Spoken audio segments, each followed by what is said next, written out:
छत्तीसगढ़ सामान्य अध्ययन से संबंधित 10 प्रश्नों पर रोज हम डिस्कशन करते हैं, जो कि सीजीपीएससी और सीजी व्यापम की परीक्षाओं के लिए बहुत ज़्यादा इंपॉर्टेंट हो सकता है।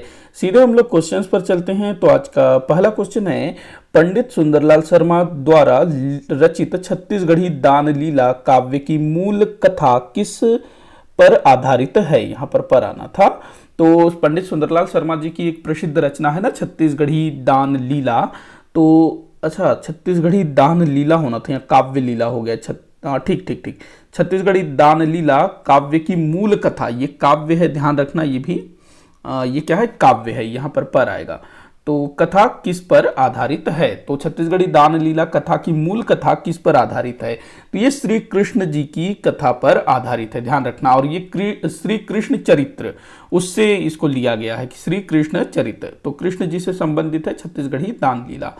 अगला क्वेश्चन है, बाल गंगाधर तिलक जी के द्वारा मराठी भाषा में लिखा गया गीता रहस्य का हिंदी भाषा में अनुवाद किसने किया था। तो भाई सबसे पहले आपको ये चीज ध्यान में रखना है कि जो बाल गंगाधर तिलक जी थे, उनकी रचना है गीता रहस्य, काफी बार पूछा गया है। और यह मराठी भाषा में लिखा गया था जब बाल गंगाधर तिलक जी को जेल हुई थी ना 1908 में, और उनको मांडले जेल भेज दिया गया था। 6 साल की उनको कारावास हुई थी। तो मांडले जेल में रहते हुए उन्होंने गीता रहस्य की रचना की थी। तो इसका हिंदी भाषा में अनुवाद किसने किया था। तो माधवराव सप्रे जी ने, वही माधवराव सप्रे जिन्होंने छत्तीसगढ़ मित्र, छत्तीसगढ़ के पहले समाचार पत्र का प्रकाशन आरंभ किया था। तो माधवराव सप्रे, ध्यान रखना।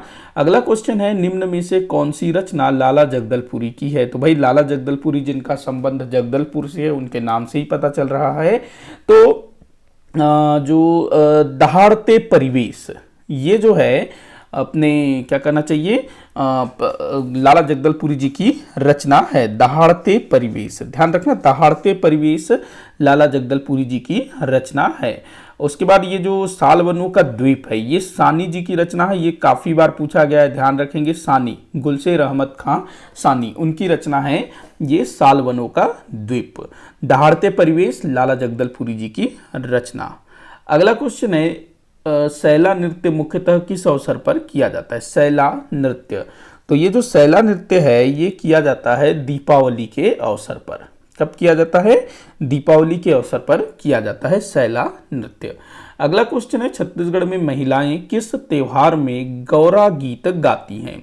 तो भाई ये जो गौरा गीत गाने की जो परंपरा है, ये दीपावली के समय है छत्तीसगढ़ में। गौरा नृत्य, गौरा गीत, जिसको गौरा गौरी विवाह भी होता है जहां तक मेरे ख्याल से। अगला क्वेश्चन है, खरौद, खरौद के लखनेश्वर मंदिर में किस शासक का उल्लेख प्राप्त होता है। तो खरौद में है लखनेश्वर मंदिर, जिसको लक्ष्मणेश्वर मंदिर भी कहा जाता है। तो यहाँ पर किस शासक का उल्लेख मिलता है। तो यहाँ पर ना ईशान देव का उल्लेख मिलता है। देखो, ईशान देव कहीं का शासक नहीं था, इसका पिता था इंद्रबल। इंद्रबल जिसने पांडु वंश की नींव रखी थी।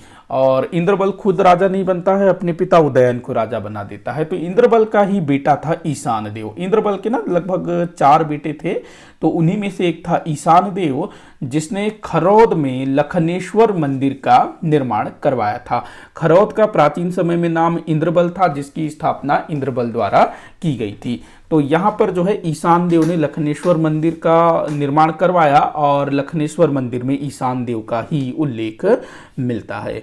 अगला क्वेश्चन हम देखते हैं, सोनबेरा पठार किस जिले में स्थित है। देखो, जो सोनबेरा पठार है ना, अगर हम इसकी बात करें तो मुख्यतः ये उड़ीसा, जो उड़ीसा राज्य है ना, वहां पर स्थित है। उड़ीसा राज्य में, उड़ीसा राज्य के पूर्वी भाग में स्थित है सोनबेरा पठार। और हमारा छत्तीसगढ़ का एक बहुत बड़ा एरिया जो है उड़ीसा से लगा हुआ है। तो जो गरियाबंद जिला है ना, उसमें भी इस सोनबेरा पठार का कुछ क्षेत्र आता है। तो यहां आपका आंसर हो जाएगा गरियाबंद। ध्यान रखेंगे, सोनबेरा पठार जो कि उड़ीसा का है प्रमुखतः, उसका जो कुछ भाग है वो गरियाबंद में भी आता है। अगला क्वेश्चन है, बस्तर के काकतीय शासक का संबंध किस स्थान से है। तो भाई बस्तर के जो काकतीय शासक हैं, जिन्होंने बस्तर में लगभग 600 वर्ष तक शासन किया, तो ये जो है ना कहां से आए थे, वारंगल से आए थे। वारंगल में जो काकतीय शासक शासन करते थे ना, जो कि चालुक्य वंश से संबंधित थे, तो वारंगल में होता क्या है कि लगभग 14वीं शताब्दी में जो दिल्ली सल्तनत के जो शासक थे, सुल्तान थे, उनका आक्रमण शुरू हो जाता है। सबसे पहले अलाउद्दीन खिलजी अटैक करता है, उसके बाद फिर जब गयासुद्दीन तुगलक आता है तो उसके समय में उसका बेटा गाजी खां, मोहम्मद बिन तुगलक, वो अटैक करता है। तो इससे जो वारंगल है वो दिल्ली सल्तनत के अधिकार में चला जाता है।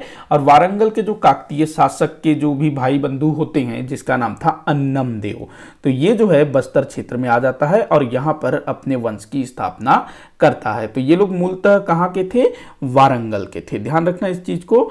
अगला क्वेश्चन दिया हुआ है, रायपुर के किस युवक को नागपुर में हाई कोर्ट में तिरंगा फहराने के कारण गिरफ्तार किया गया? तो बहुत अच्छा क्वेश्चन है और इसको भी जो है अलग अलग तरीके से घुमा घुमा करके पूछा गया है। तो ये भी मैंने सीजीपीएससी से ही उठाया है इस क्वेश्चन को।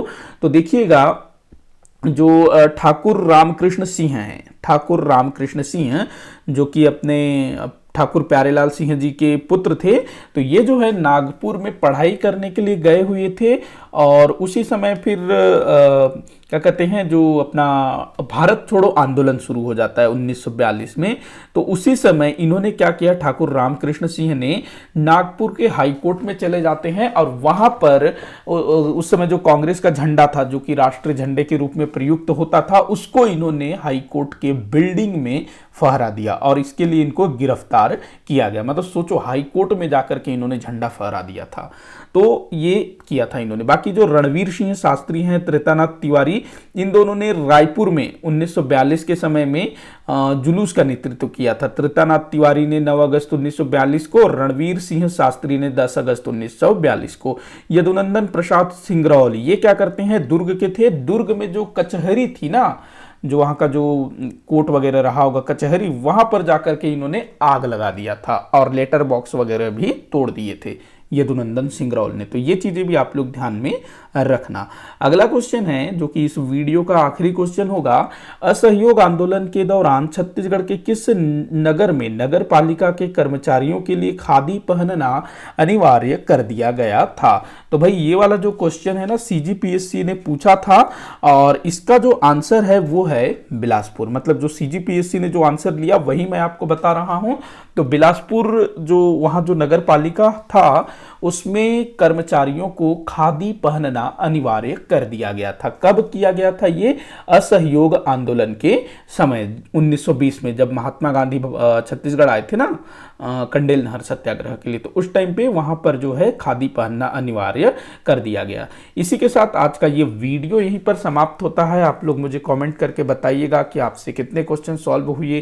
किसी भी क्वेश्चन में कोई भी डाउट हो तो जरूर बताइएगा। वीडियो को आखिर तक देखने के लिए बहुत बहुत धन्यवाद।